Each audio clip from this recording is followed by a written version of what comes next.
I'm honestly not sure where to start today. Roy, I'm guessing, has spent 2-3 nights sleepless because of Stugotz. Just generally, the Lightning are a horror that haunt, and I want to ask the audience in a second, like, who's been the most impressive champion over the last 20 years? Because Tampa is about to enter that conversation.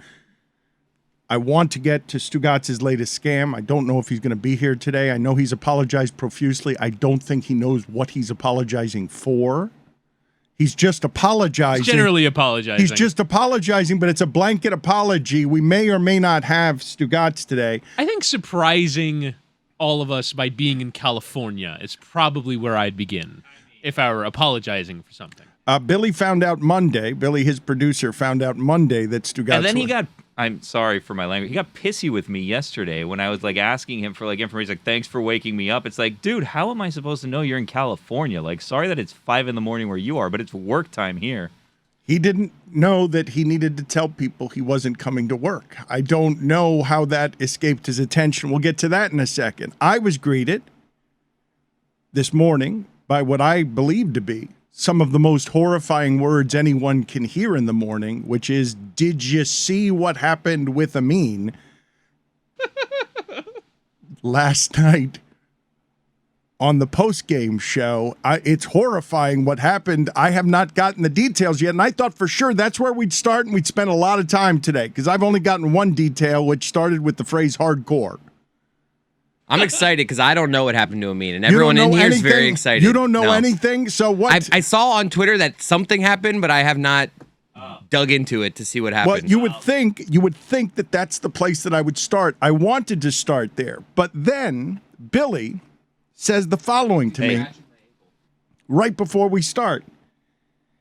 He says, Whitty has finally said something negative about somebody, and then Billy says, I've gotten to him, and he ran into the shadows. Evil laugh. There's an evil giggle going on today, like, because I don't want to say who was walking around telling people about what happened to Amin yesterday, but it was Whitty going around making sure everybody knew exactly what happened. Amin ruined my drive into work. I was driving down I-95 with sweat dripping down my legs because of what happened to poor Amin El-Hassan. Well, and he's had little evil giggles telling everybody about what happened, because he's like, did you see what happened? With like kind of like that evil smirk. And I'm like, no, what happened? And then he said, he's like, and then goes into the shadows.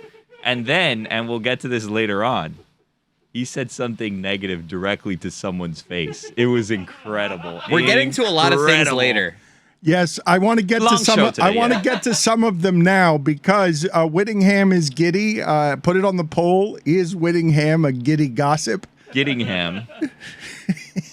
He's super delighted because what do you think happened with Amin, Chris? Like, what can you, just in your imagination, if you want good and serious and strong basketball coverage off of a truly dreadful basketball game, you can get Tom and Mo and Amin and Zach all get together and do a post-game show that is fun, and the analysis is excellent. But what do you think happened?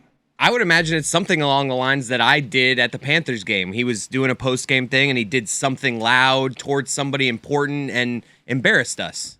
Okay, but the phrase hardcore, when I say that what Whittingham greeted me with was the detail before the giggles of hardcore. Now, I don't know what happened with the sweat. Were you worried that the hardcore porn was still on the YouTube page? Oh, this is great. Please tell me it's what I think it is. Yes. Well, I don't know what it is yet. Was he sharing audio on his... Oh, better. I'm so excited. So this is the backstory. Billy, how many of these details you know? The gossip, the giddy gossip has shared this with everybody this morning. You were sweating because at one point we were in trouble? No, because of like secondhand pena, like secondhand vergüenza that I had for poor Amin El-Hassan yesterday, who alleges that he... Billy, what are you laughing about? Porn Amin El-Hassan. It was Tony's joke in the corner. I'll give you the laugh. It's not. It is. It's porn Amin El-Hassan. So this is better than I imagined. He alleges that this was research for Cinephobe. It's always research. It's Matthew McConaughey month. Why would he be researching that? So here's what happens. So Amin, throughout all of these NBA postgame shows, I don't want to hear the excuse. I don't want to hear his explanations before we've gotten all the full details on what happened. So they are doing the postgame show. Correct. And Amin has, throughout these NBA postgame shows, made a show out of trying to be on NBA TV, trying to be in the background of the shot on ESPN, trying to get guests to come by. Somebody that nobody's ever heard of walks by and goes, "Hey, look, it's this person." And I have to edit them out of the podcast because if you're listening to it, it makes absolutely no sense why he's pointing to this person. So yesterday, he points across the court and says, "Hey, look, there's Kevin O'Connor of The Ringer. He would be good to get on." And I agree with him. By the way, 20 minutes before this, he said, "Steve Kerr is over there giving an interview to ESPN Deportes. Maybe we can get him on." So 20 minutes later, he points to Kevin O'Connor and says, "Maybe we can get him on." Gets him over to the table. Now, Amin is doing the NBA postgame show on AirPods. And so in order for Kevin O'Connor to hear what the rest of the crew are saying, he either has to give him an AirPod, which is gross, or That is gross. flip the settings so that you can hear him through the computer speaker rather than through the AirPods. So Amin chooses option B. And in doing so, Put it on the poll, Guillermo. Is wearing someone else's AirPod gross? unquestionably. So he flips the setting, but in doing so, for whatever reason was changing tabs. You don't have to change tabs, but he was changing tabs. And then when he goes to return to the window where the broadcast is, flips back to a web page with hardcore pornography. How hardcore? How hardcore? What was So happening? we don't, I still don't know. So here's what he says, right? He says, But wait, there's no video for anyone but him, correct? There's no video for him and Kevin O'Connor.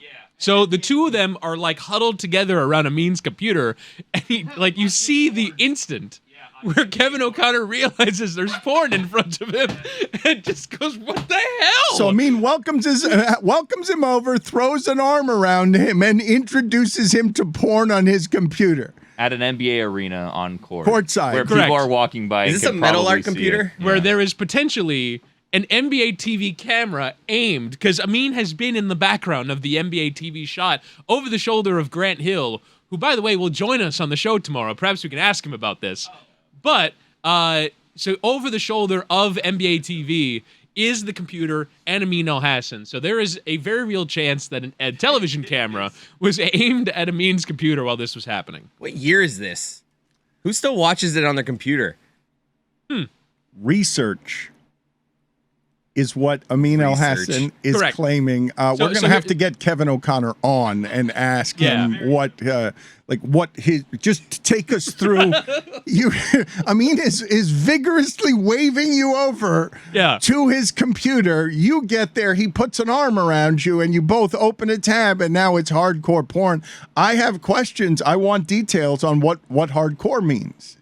Okay, so here's what the pornography was. So according to Amin, there is a movie next week that they're reviewing on Cinephobe, and they were going through the cast, and apparently one of the cast members was an adult film star. And for the purposes of discussing this on the program, he went to Pornhub and searched this person's name. When I think of Cinephobe, I think of meticulously researched. I think of Amin needing very badly to get to the core of what forms a character's work. So he then has this page open, and according to him, in the rush to get to the arena, while we transferring the file of his recording to his computer or to his producer, did not account for having to close this tab. And so the tab that was open was the search. It was not any actual, it wasn't like one particular film from Pornhub. It was the grid that one just gets. XXX Not that I would know. all over the place. No, Not it just that I would says, know. Like but nine it's tiles of here's what you could see. 9 flashing porn options, and all of them light blue because he's already clicked on them. Billy, can you tell me what your thoughts are on what happened here? Are you willing to buy Amin, what appears to be, Amin has covered his tracks well I believe this here. happened to Amin 100%. I would think that Amin is in probably the top 3 people that I think this would happen to that we work with. This sound will be on Big Suey today during the what was the post game to the show.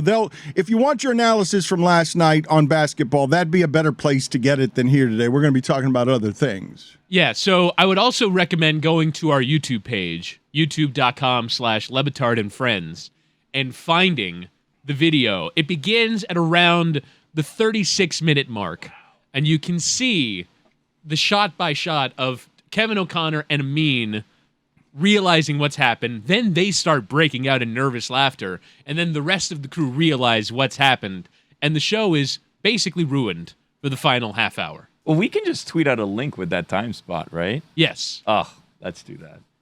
You want to shame Amin all the more because can you guys give me something that you think would create more discomfort for you in a public setting where you'd feel the need to stammer and explain yourself more than what has befallen Amin here, where you can't hide from that? It's not someone looking over your shoulder. You've welcomed them to your computer and introduced them to you are a person who dabbles in porn on your computer at work. I would think immediately Amin would start yammering there, that you would just start trying to explain research, cinephobe. You would immediately get very defensive there, correct? Anyone? I believe the first thing he said was, oops. I just saw it. He was like, whoops. And then started laughing. And then it took us 20 seconds to figure out what was happening because him and Kevin O'Connor burst out laughing at what had transpired. And can you imagine if that was Steve Kerr? Oh, man. After winning a game to be a win away from the NBA Finals.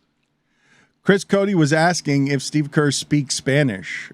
He was imagining Steve Kerr nearby, near Amin's Pornhub, Steve Kerr doing an interview in Spanish after Game 5. So while ESPN Deportes is getting the winning coach, we give you porn and Kevin O'Connor. Meadowlark Media and trying to dance behind Grant Hill to get on to get back on television because we're on the outskirts of television, because Amin is at the finals, he's credentialed, he's a media member, he's hanging on to the end of his career, he's tethered to porn, and he's dancing behind Grant Hill trying to get into a camera shot. So I was listening to this morning and on my drive in. I was kind of like eating breakfast, and then I was listening on my drive in, and this was such an abrupt way to start my morning.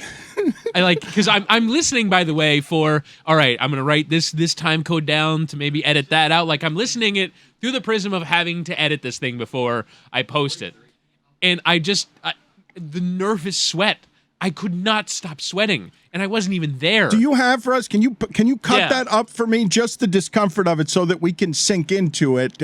Billy, I did want to talk about what Chris Whittingham said. Are you willing to reveal what Chris Whittingham said that was the first negative thing? Our environment has finally, after more than a year, brought some acid out of Fancy Lad. He is a gentle helper. He is here to serve. He never spits poison at anybody. What happened? So we were prepping for the show today, and I was trying to bring some good vibes and some good energy to the room. Yeah. So naturally, I asked Roy about a recent car accident and how his car was doing, and said, it was your dream car you crashed, right? Because, again, I was trying to bring positive energy and positive vibes. Yeah, excellent fucking start. Thank you, Billy. That's great. Whoa, geez. I mean, mark that. Come on. It's a sincere question. So we were just kind of talking about... So those were the vibes we were dealing with. Yeah, so we were talking about nice things. And Stamkos. He's dragging in Stamkos, well, too. I didn't know about Kucherov. that. Oh, another one. Hold on a second. So anywho, we were talking about just things, trying to have a barrel of laughs, and then we talk about how Roy had an accident recently, which wasn't his fault, by the way, because we were talking to Bob 3000, and he was talking to us about different things. Anyway, so then when we were talking about his car accident, Tony, who's known as Tony Topper in these parts, always has to top everyone's story. Whatever it is that's happened to one person, it's happened to him multiple times, or it's happened to him better. So we were kind of talking about that. So we're talking about Roy's car accident and how his car's doing, and Tony just out of nowhere goes, my car got cut with a samurai sword once. And we're like, what? And I go, Tony, that's just not true. And then he does his move. He does his move, which is, Lewis, come here. Lewis, didn't my car get cut by a samurai sword? And he said yes. And then Lewis is like, yeah, that happened, bro. It's true, that happened. I didn't say the It's place where it was, and he told exactly where it was. Left side bumper. And then all I had to say. we asked, were you in the car when this happened? And he's like, no. And we're like, well, did you see someone do it? He's like, no. And Lou's like, check the ring. It's on the ring. And he's like, well, no, the ring didn't catch it. We're like, well, how did you know a samurai sword hit your car? And he goes, the size of the cut.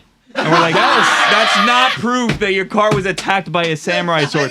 And then everyone's kind of like, this is ridiculous. And then Woody goes, in fairness, Tony, you are a bit of a topper. No, there was something else said too. I don't remember. I just said, Tony, I don't mean to assail your character, but you are a bit of a one-upper. Yeah, no, there was something else too. It was the second one-upping that he did of the day, but I mean, when he tells us that his car was attacked by a samurai sword, it's easy to forget what You the want me other to go one take a was. picture of the cut? You want me to go take a picture of the cut? No, it wasn't that. You want me to take a picture of the cut, Dan? You want me to go over there? Whittingham just attacked Tony with a samurai sword. That is, when he looks at you in the face, when Whittingham looks at you in the face and says, to be fair. I don't mean to assail your character. You did assail my character. You are a bit of a topper. You are a bit of The stuff that comes after, to be fair. Yes. Good Lord. He severed your face. I do want to hear the story I'm gonna go take a picture of the car. That's it. of how it is that you believe that your car was sliced in half by a samurai. It's such a ridiculous sentence. No, It's the perfect sentence for a topper.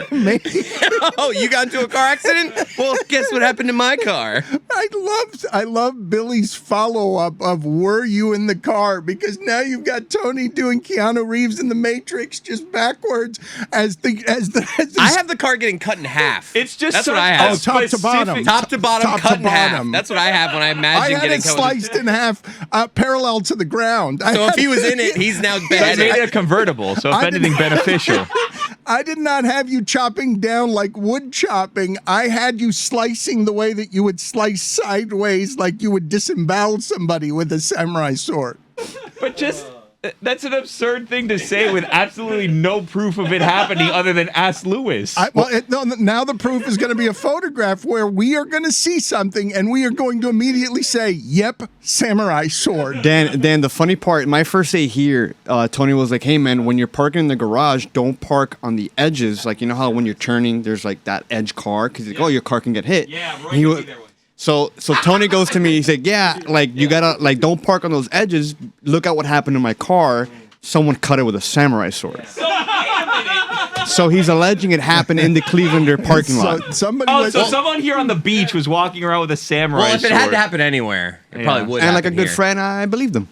Why does it have to be a samurai sword? so Why can't it specific. just be a sharp object? Guys, it's a very, A very razor precise blade. cut. It's a very precise cut. Samurai sword? so specific. It's such a it's just such a one-upper exaggerator It- story. I'm okay. surprised Stugotz hasn't said that. well, what is the story with Stugotz? I want to get to this Dave Hyde column where he reports the Dolphins were getting ready to pay Sean Payton $20 million a year for 5 years. It would have been twice the Gruden deal. Twice, because he'd be making the same amount of money in half as many years. They would have been making him, and I wish this sport did not have a salary cap, so you would see what these idiots would pay for things. Is Stephen Ross a good owner? I think he is, because just the mere notion that an owner is willing to spend $20 million a year to make Sean Payton and Tom Brady happen, it's a cockamamie idea that was poorly executed. However, I kind of appreciate that he's at the very least willing to try it. Process over result. Even with this lawsuit hanging over his head by Brian. Well, the whole thing was blown up by the lawsuit. right. What makes a good team owner? Like, is Jerry Jones a good team owner? Because, like, you could be crazy and wanting to spend a ton of money, which is, like, what you would want out of your owner. But, if you spend it poorly or if you're, like, meddling constantly. But if you're like Jerry Jones is the GM, but they've drafted well, oddly. They have a good team with a lot of talent. It seems like his Achilles But heel they've seems to be done- like they want Patsy's at coach. But no, I would say to you that what makes a good owner is, do you get results? Because Stephen Ross has desecrated and blasphemed against what once was a winningest franchise in sports kind of seal the Dolphins had. They gave this town to the Heat on his watch. His teams never get to the playoffs. He desperately wants to win. No one questions that. He buffoons his way into losing. For 20 years, he's been atop that, responsible for it, and now, at the end of his career and his life, he's so desperate to win that he can spill hundreds of millions here and there trying to do the most outlandish thing, but only because he's so far behind is it even necessary. Only because he has to do, just like Jacksonville has to pay a tax to get Christian Kirk, they have to pay a tax. Yes, nobody wants to be in Jacksonville. We'll pay you extra. Stephen Ross had to spill money all over the place to try and buy the credibility of Sean Payton and Tom Brady. I can't believe it's not a bigger story. Tony has walked into the room. Billy is He's skeptical back. behind a Very mask. confident walk into Go the walk room. in and show Dan. He walked in here. He's out of breath. It was very quick. Thank you for doing that, by the way, so we can kind of keep things moving. And he's showing everybody what happened to his car that I mean, he his alleges car's happened. just punctured, right? Yeah. Like, it's really impossible for me, at least, to tell how that was Samurai cut. sword in my apartment building. Okay. I thought it was here. This was sliced, but it could have just been clipped by a car going by very Yeah. fast, correct?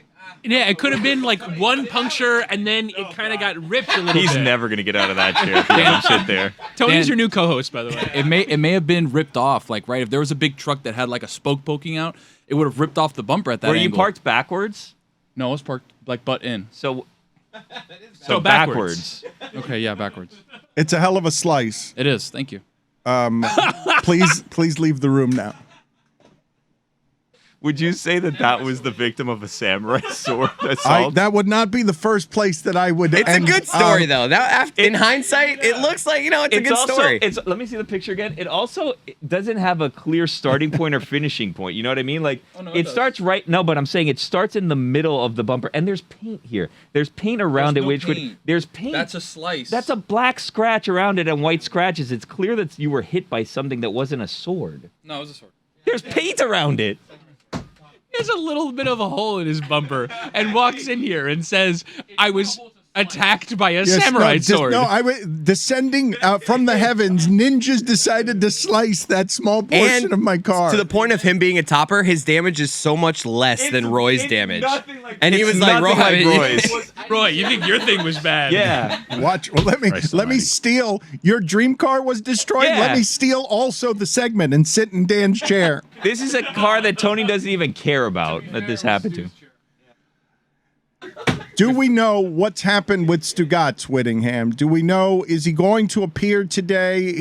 We have confirmed he's in California. He told no one he was going to California. No one. Correct. He told no one that he was going to Well, the California. Gojo podcast he did last week, I think. Well, okay, so he has an alibi for this. Oh, for the love of God. He announces his Dan vacation. didn't know that. We were keeping that from Dan, yeah. Yeah, Thanks, thank you. Chris, yeah. Thank you, Leaky Fawcettard, but Leaky Cody, I suppose. It was on a national podcast. Well,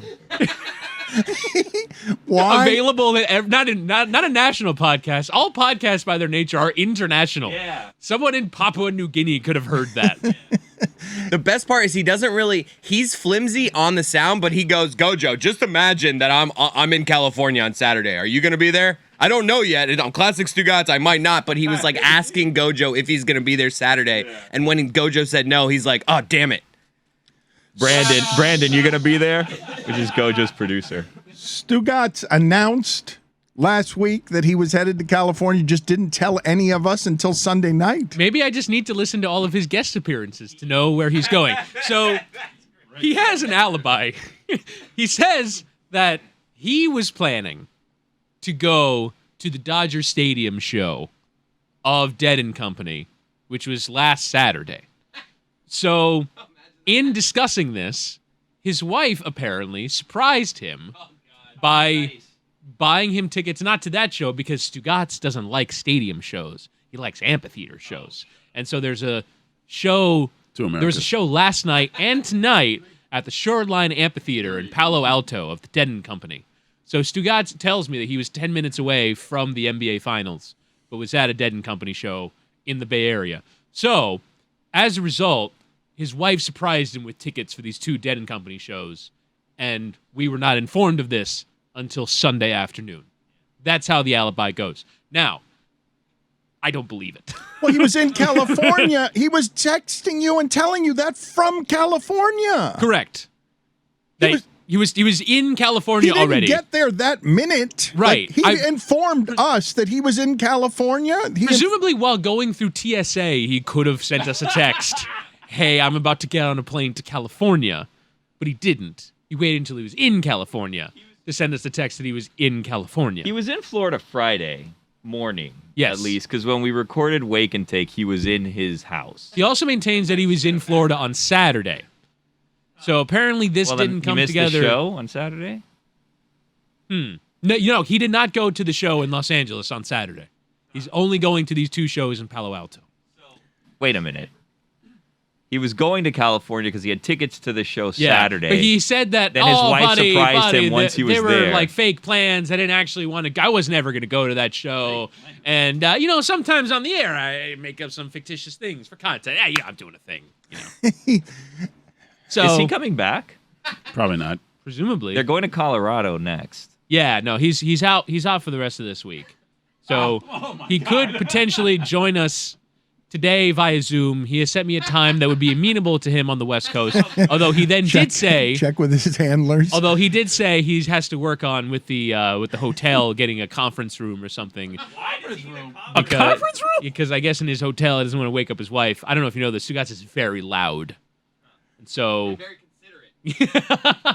There's a conference room that he's going to build a metal arc so that I still believe he is trying to scam a vacation at a company where we're not keeping tabs on everybody's vacation. So I am on the Dead and Company website right now, just looking at their tour schedule, and I see a June 24th and 25th 2 shows at Wrigley Field that kind of have his name all over. I know he doesn't like stadium shows, but I feel like Wrigley is a different thing.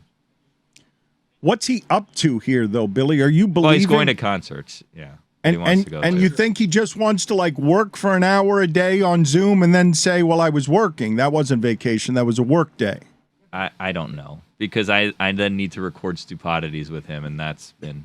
It's not about getting paid on a day that's vacation, right? Because we have unlimited vacation. It's more about getting your flight paid. Like, that's the hook. If he's trying to turn it into a work trip, he wants to build a hotel and flights. That's the. But there's the no scam. way. No, I know. I'm he's just saying, not doing anything out there. right. And that's what I'm just saying. If he was doing what Dan's saying of trying to milk it as a Well, work I'm trying trip, to figure out what the play is here. Does he need to he's feel just like shady. it's- He doesn't but- want to plan something. He thinks it's better, as opposed to 2 months ago being like, I'm taking this full week, going to a Dead show, going to Denver.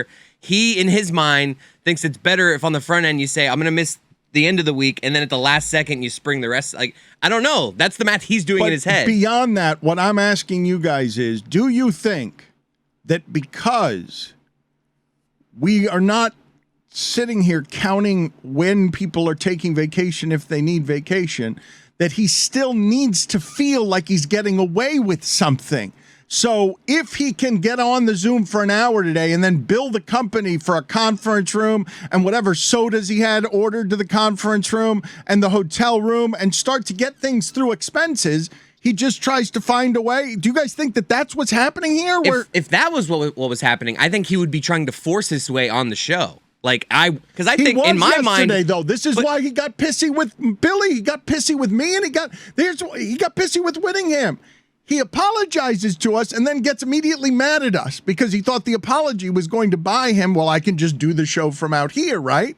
Even though it screws up the chemistry and I'm terrible on the Zoom every time.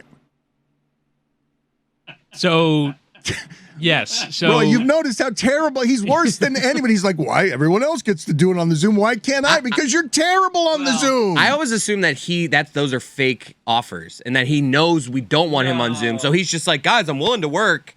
That's what, in my mind, that's what he's doing. Well, that's how it's he always. doesn't actually want to be on Zoom. That's how it's always presented. If you want me on Zoom, and then we say we don't want you on Zoom, and it's a whole thing because we don't want you on Zoom. Yeah. So He'll join us on Zoom later today, and hopefully his Yeti mic works, and hopefully there's no barking dogs. Which, by the way, there is no microphone in. I think that one right there is the only one in the known universe that can handle Stugotz's voice. Because of how loud he is? He speaks so loudly. A Yeti mic is helpless. Helpless. His house vibrates. Yeah. Well, I mean, like, also the room where he records has enormously high ceilings, which is not great. Yeah, enormously high ceilings. How high?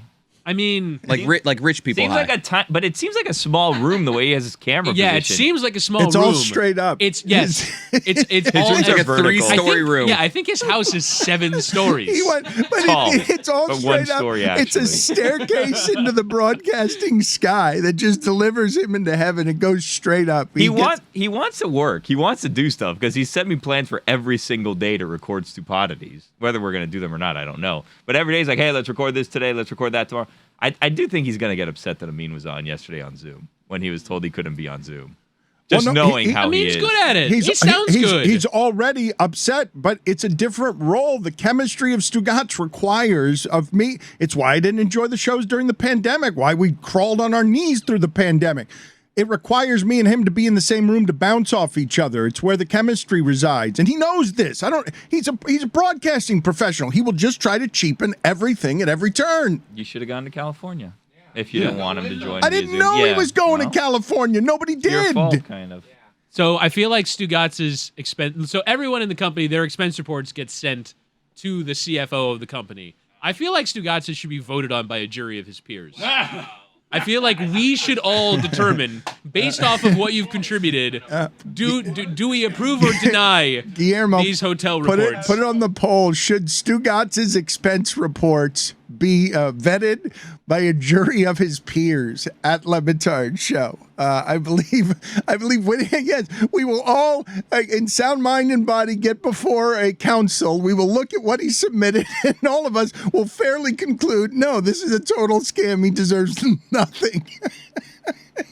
You see an expense report for the weed store that he popped into in California. It's a word salad that charges the company $779. It's a picture of receipt, and then underneath it, it's Buddy and 3 paragraphs explaining. It's on the memo. Billy, you can't tell me that when you're calling him at what is 5:30 in the morning his time, and he's mad because he thinks he's been banned from his own show. He Well, was this going on yesterday morning? Like, what? Yeah, it Okay, was. so like I don't know that. I just kind of walk in and I get a text from Mikey A, who helps us on Stupidity, and he's like, "Hey, are we recording anything today?" And I'm like, I don't know. I just walked in, and Dan said Stugotz might not even be in the country, so I don't really know what's going on. And Stugotz is on this thread, and I'm like, I really don't know. He may not be in the country. I don't know where he is right now. And then I couldn't believe I was informing you on Monday morning, who's got a week of stuff to do with him, that you did not know. I found out hours earlier, as did Whittingham, but you didn't know as the guy who's got to wrangle him every week. Yeah, I didn't. Okay, so last week he's like, hey, let's bank something because there may be a vacation coming up. I'm like, well, when's that going to be? He's like, I don't know. I was like, okay. And then the things we were going to bank, he was like, let's put it on the show Friday. So I was like, okay, I guess they're not going anywhere because everything we banked we're gonna release now. Wake and Take was gonna come out this week. It's gonna be a whole thing. And then went out, so I'm like, I guess we're good. And then I found out not the case. And then he was mad at me. He's like, thanks for waking me up with this text. It's like, how am I supposed to? It's 8:30. Are you guys going to resurrect Wake and Take? I would love. People really missed Wake and Take, and people had fun Well, with it's out. We had it. It's out. It was out Friday. It's I know. back. It was really Zoom, but it was Wake and Take. It was back. That was another thing. We don't need to air grievances today, but I was like, guys, we're going to do Wake and Take. It's a lot easier to do it from the studio. We can get the call going. We can have the music underneath. Like we can Billy, do this he will. What I need the company's help on as we give unlimited vacation, and he just feels free to vanish and then get mad at the show for banning him. What I need is some vigilance about not allowing him to dilute everything around us So I have because an of his idea. need to cheapen things. I have an idea. So years ago, there was talk because we found out that Greeny has a driver.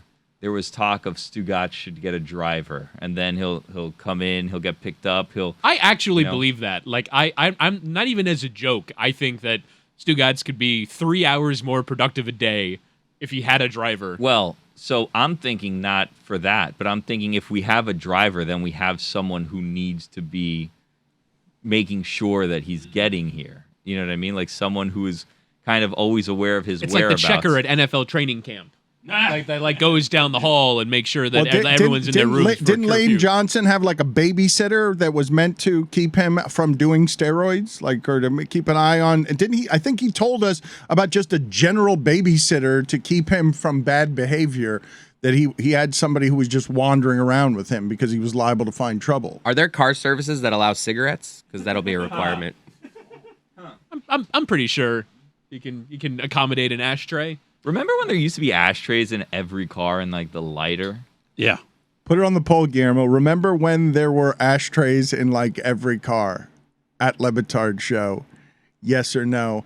Do you guys want to make anything of Jimmy Butler having public dinner with Donovan Mitchell? These deals get made by the agents. They get made long before you think they do because of relationships, and they share a trainer, and Donovan Mitchell is the first whale available this offseason. If you're going to get rid of some heat parts because you give up on Kyle Lowry and you say, we're going to try and improve this way. So the Donovan Mitchell thing is interesting against the backdrop of the finals. So Donovan Mitchell is a bad defensive player. And Pat Riley, in his end-of-season press conference, emphasized the need for two-way stars. So you can't be a one-way star. He was speaking about Tyler Hero, that if he wants to start, he has to be better defensively. And Donovan Mitchell is often considered one of the worst defensive players in the league. And so Gobert says it's a matter of effort. And a lot of people say if you have the athleticism to score that way. I don't know whether Pat Riley would have the ego, I think he might, to say, well, if Donovan Mitchell can score that way, I'll make him a defender. I just don't think when you watch the finals, when you watch playoff basketball, that there is any hiding from bad defense.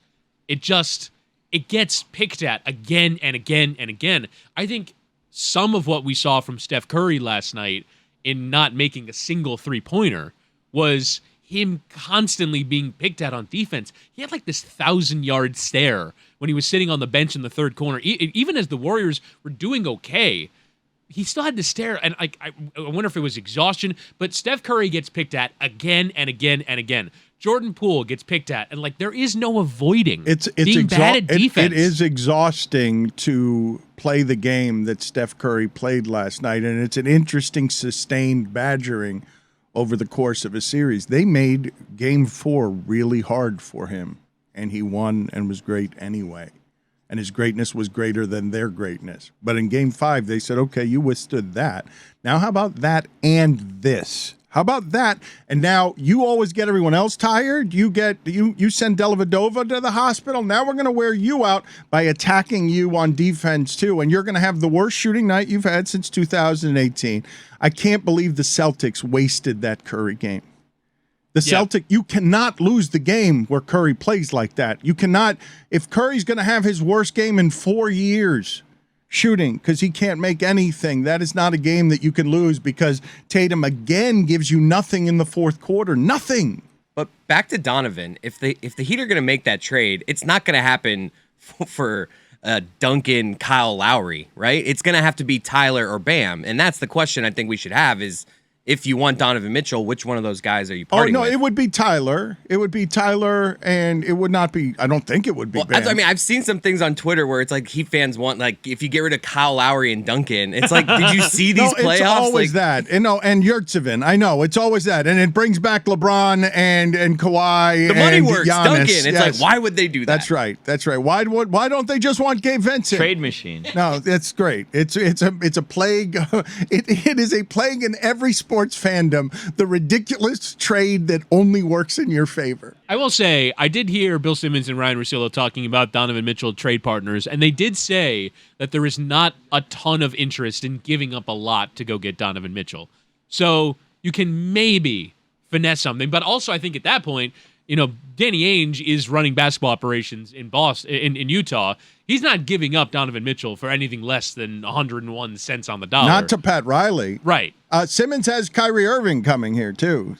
Simmons has Kyrie Irving, this being a landing spot for him. Yeah. Well, they had talked about sign and trade options if Brooklyn don't want him. I believe that Simmons trying to put his juju on the Heat by trying to bring that plague over here that set his franchise back. You would enjoy. Don't say you would enjoy that more than anybody. They're in the finals. They're fine without Kyrie. Oh, no, I know. But at the time, Kyrie Irving was viewed as persona non grata because he had wrecked the franchise by leaving. And so Simmons would wish that upon Miami. I don't believe you believe that that's not bias soaked.